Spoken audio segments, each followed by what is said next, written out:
Tulad ng Bureau of Immigration, banta sa national security din para sa NBI ang mga dayuhang nagpapanggap na Pilipino. Pero paano nga ba sila nakakalusot? Alamin sa exclusive agenda report ni Attorney Karen Jimeno. Malaking banta sa national security ang paglaganap ng mga questionabling birth certificate. Yan ang babala ni NBI Director Attorney Melvin Matibag. Sa At the Forefront ng Bilyonaryo News Channel, binanggit ni Matibag ang iba't ibang paraan kung paano ito naaabuso. Malulusutan na yun nila. And meron na nangyari. They can enter into government services, critical government services. Pwedeng, malay mo, pumasok na sa NBI or sa intelligence group natin.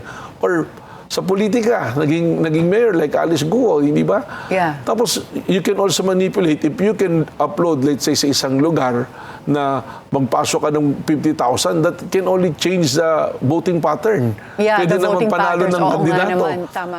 Dagdag ni Matibag, maging ang mga terorista na identified na ng US authorities kayang makapasok sa Amerika gamit ang Filipino documents.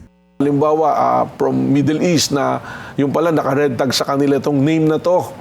Pumunta ngayon dito sa isang maliit na bayan sa Mindanao at nagrehistro siya ng ibang pangalan at Pilipino na siya. And he has the resources. Meron siya, tapos gawan na rin ng mga iba pang mga dokumento and he applied for a visa sa United States. He can enter as Filipino. Base sa investigasyon ng NBI, konektado sa iba't ibang katiwalian ang mga peking birth certificates tulad ng POGO operations at land grabbing. Nung may POGO pa rito, nung malaki pa yung POGO, no, na nasa 5 million for a Chinese citizen to acquire Filipino citizenship. Balak ng NBI na bumuo ng Interagency Task Force para pagtuunan ng pansin ang modus. Para sa agenda, Attorney Karen Jimeno, Bilyonaryo News Channel.